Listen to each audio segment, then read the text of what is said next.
Jules Gassot, bonjour. Bonjour. Un grand merci d'avoir accepté l'invitation de la Fringale culturelle. C'est un plaisir de vous recevoir. C'est notre toute première fois. Absolument, merci à vous surtout de rentrer sur ce très joli site. Alors, on se rencontre pour votre actualité, un roman qui s'appelle On a tué tous les Indiens, disponible aux éditions Robert Laffont, en librairie depuis le 6 avril. Justement, c'est intéressant, on tourne un petit peu après la sortie du roman. Comment ça se passe pour vous? Bien, merci. Jusqu'à présent, très bien. On a eu que des bons retours et autour de moi, j'ai eu que des amis enthousiastes. D'accord. Voilà. Donc c'est votre premier roman, vous aviez des appréhensions? Au niveau de la réception, Ouais. pas du tout, parce que quand on l'écrit pour soi. Au début. En tout cas, je l'avais vu, donc, enfin lu. Oui. Voilà. Donc c'est une sorte de catharsis. Il fallait que ça sorte. Donc non, on pense pas Oui, forcément. déjà ça a déjà fait du bien, quoi. Voilà, C'est ça, c'est ça. j'entends. Le plus dur est passé. Maintenant, on peut me passer dans un broyeur, on peut me passer à la moulinette, on peut me haïr. Ouais. Je prends des notes, par contre, enfin, ça m'intéresse, mais ça ne peut pas heurter. D'accord. Le sujet de votre livre, c'est une rupture entre deux personnes qui ont vécu une histoire d'amour. Comment s'est imposé ce livre à vous? Il y a du perso dedans. Peut-être. Je crois que tous les écrivains du monde, même s'ils écrivent entre quatre murs, s'inspirent des relations qu'ils ont. C'est-à-dire que je pense que voilà, l'auteur de Star Wars n'est jamais, enfin je crois pas, était pas à la NASA et ça a pas, enfin voilà, il a dû s'inspirer de sa boulangère, sa fille, sa cousine et il a fait Star Wars, voilà. Bon, voilà donc moi, c'est pas de la science-fiction, j'ai pas besoin d'aller aussi loin. Et forcément, on observe ce qui se passe autour de nous. C'est amusant comment vous en parlez, parce que vous avez pris un exemple qui est totalement opposé à vous. Parce que là, le livre, c'est plutôt de l'intime, on n'est pas du tout dans quelque chose de science-fiction. Non, j'essaie d'en sortir comme je peux. Mais évidemment, il y a du perso, parce que c'est pour ça que l'héroïne s'appelle Julie. Et moi, c'était une façon, j'avais fait un manuel de savoir-vivre à l'usage des jeunes filles, où je rentrais dans la peau des jeunes filles. Donc forcément, ça m'a plu, donc j'ai voulu continuer.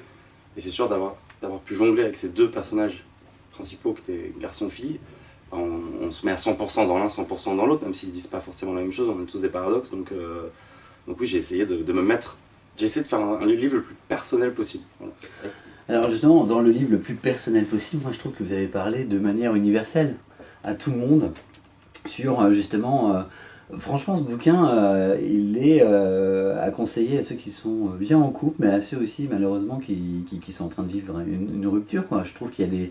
Vous arrivez à formuler des phrases, que quand on a le nez dedans, on ressent plus les sentiments, on n'arrive pas à les formuler, et je pense que c'est important de pouvoir lire des phrases comme ça. Tant mieux, merci beaucoup. On essaye. Après, on sait que souvent, depuis qu'on est petit, on a grandi nous, avec cette chanson, les histoires d'amour. Donc, finissent toujours. Donc évidemment, on n'a qu'une envie, c'est de lutter contre. C'est un pessimisme terrifiant. Donc c'est un peu comme je sais pas, on vous dit la planète va mal, vous allez avoir une fibricolo. On vous dit que votre équipe de foot favorite va perdre. Non, vous avez envie d'y croire. Et pareil, l'histoire d'amour. Bon. Donc oui, lisons des phrases. Je sais pas si elles sont universelles, mais ce serait top. Bah moi, ça m'a fait ce sentiment-là. Fut un temps où j'avais eu mes galères sentimentales, je trouvais que ça avait une bonne résonance, alors que vous étiez, vous, peut-être sur quelque chose de plus personnel. Donc c'est ça qui est intéressant. Oh, super. Après, au-delà de ce que vous racontez, je trouvais que c'était un livre assez générationnel. Enfin, vraiment, vous êtes un trentenaire et ça s'adresse pour les trentenaires. Enfin, je l'ai senti comme ça, moi. J'espère, c'est vrai. Ça me passionne. L'époque me passionne. C'est vrai qu'à défaut d'avoir... peut-être c'est pas un polar, donc j'ai pas une intrigue qui exige 50 rebondissements et d'être ficelé, voilà. Donc c'est vrai que j'adore l'époque. J'ai pas fait d'études de sociologie, mais j'aurais adoré.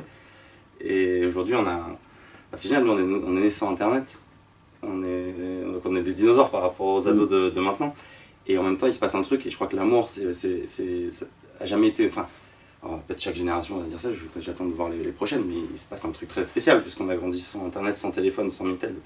Et aujourd'hui, on a des applications dans nos poches, on a des pubs géantes dans le métro, enfin, c'est une galère. D'ailleurs, ça revient tout le fil du livre. L'application. Elle revient tout le temps, et ce qui est effrayant, c'est l'amour, je crois qu'on sait plus trop ce que c'est. Alors oui, il y a des grands romantiques, oui, il y a des grands solitaires, mais aujourd'hui, avec cette marchandisation de tout, je crois qu'on marchande aussi les sentiments. Et c'est là-dessus où moi j'essaye d'apporter le plus que je puisse apporter, mais en tout cas de réflexion sur comment aimer, quoi, ou essayer. Il y a